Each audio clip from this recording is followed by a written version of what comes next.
नमस्कार, मैं हूं मिस आर्डर और मैं आज लेकर आई हूं आप सभी के लिए चैप्टर 21।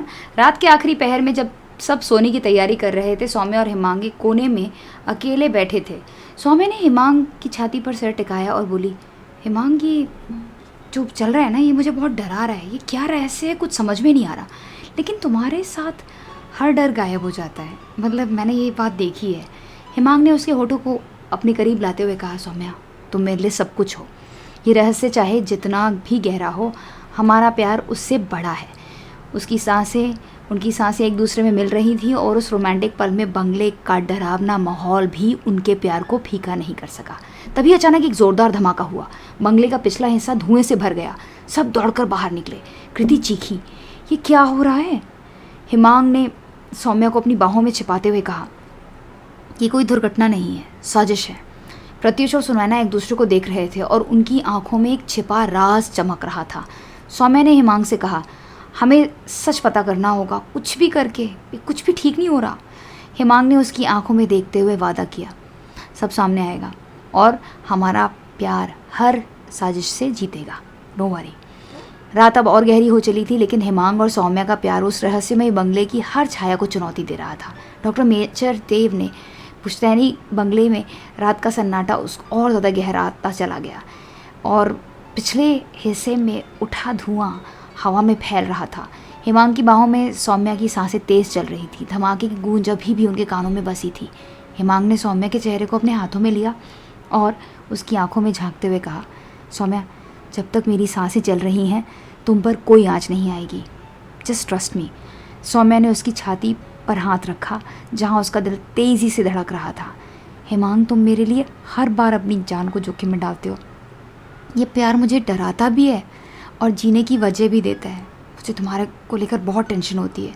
उनकी नज़रें मिली और उस पल में बंगले का डरावना माहौल भी उनके बीच ही गर्माहट को ठंडा नहीं कर सका। कृति, कैथरीन और बाकी लोग बाहर इकट्ठा थे। कृति की आंखों में डर था। ये धमाका क्या था? क्या ये चेल्लम्मा देवी का श्राप है? सूबेदार रेवन ने गंभीर स्वर में कहा, यह कोई श्राप नहीं है, किसी की शरारत है। हमें सावधान रहना होगा, कुछ भी कहो। हिमांग ने सौम्या का हाथ थामे हुए कहा, मैं जाकर देखता हूँ। सौम्या ने उसे रोकते हुए कहा, अकेले नहीं, मैं भी चलूँगी तुम्हारे साथ। हिमांग ने उसकी ज़िद के आगे हार मान ली और दोनों धुएं की ओर बढ़े। धमाके की जगह पर पहुँचते उनकी नज़र एक जली हुई लकड़ी के ढेर पर पड़ी। पास ही एक पुराना लोहे का डिब्बा था जिससे बारूद की गंध आ रही थी। हिमांग ने टॉर्च की रोशनी उस पर डाली और कहा, ये कोई दुर्घटना नहीं, जानबूझकर किया गया है। सौम्य की नज़र एक कागज़ के टुकड़े पर पड़ी जो आधा जला हुआ था। उसने उसे उठाया और पढ़ा, सच को दफन रहने दो।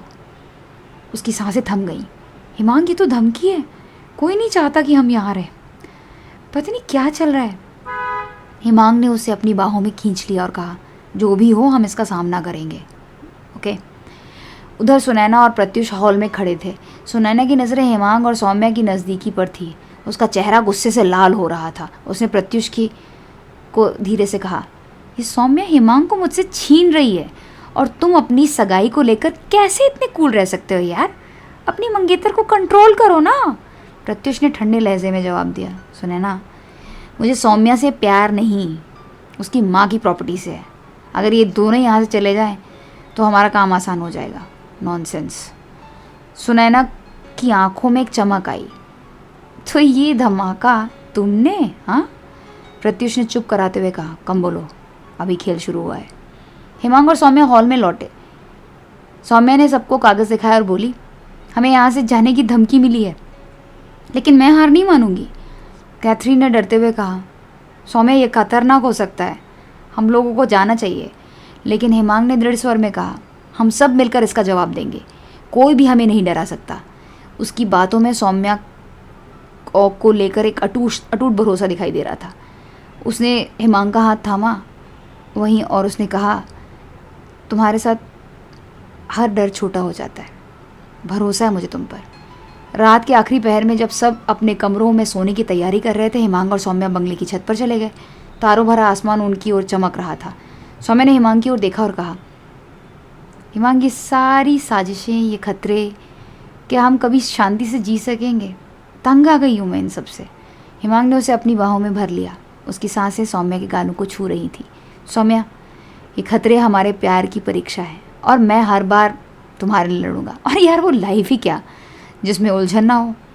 सौम्या ने उसकी छाती पर सिर टिकाया और बोली, तुम मेरे लिए वो चांद हो, वो देखो वहाँ पर, जो इस अंधेरी रात में भी रोशनी भर देता है। उनका ये रोमांटिक पल अभी गहरा भी नहीं हुआ था कि छत की सीढ़ियों से एक आहट आई। हिमांग ने सौम्या के पीछे किया और अपनी बंदूक तान दी। कौन है वहाँ? उसकी आवाज़ में सख्ती थी। अंधेरे में एक साया निकला, डॉक्टर आयुष। उसकी आंखों में एक अजीब सी चमक थी। हिमांग, सौम्या, अरे मैं तो बस यहाँ पर हवा खाने आया था, तुम लोग भी ना यार, रिलैक्स यार। लेकिन हिमांग को उस पर भरोसा नहीं हुआ। आधी रात को छत पर? सच बताओ वरना। आयुष ने हंसते हुए कहा, ठीक है, मैंने कुछ देखा। नीचे के कमरे में कोई था जो कुछ छिपा रहा था। सौम्या और हिमांग एक दूसरे को देखकर नीचे दौड़े। आयुष उनके पीछे था। नीचे के कमरे में पहुंचते उनकी नज़र एक पुराने संदूक पर पड़ी जो आधा खुला था। हिमांग ने उसे खोला और अंदर से कुछ पुराने कागजात और एक सोने के लॉकेट को निकाला। कागज़ पर लिखा था, चिलम्मा की संपत्ति का मालिक कौशिक वंश है, चले जाओ। सौम्या ने लॉकेट को हाथ में लिया और बोली, ये मेरी माँ का है, लेकिन ये यहाँ कैसे? इसी के साथ इस रोमांटिक नॉवल का ये वाला चैप्टर यहीं पे कंप्लीट होता है। मिलते हैं बहुत जल्द, जिसमें मैं आप सबको अगले चैप्टर की कहानी सुनाऊंगी और इन सारे राजों से पर्दा उठाऊंगी। दोस्तों, आपको ये ऑडियो बुक अगर थोड़ी भी पसंद आई है तो ऑडियो बुक को लाइक कर दीजिए और चैनल को सब्सक्राइब नहीं किया तो चैनल को सब्सक्राइब कर लीजिए। Thanks for watching. हमेशा मुस्कुराते रहिए। Have a blissful life.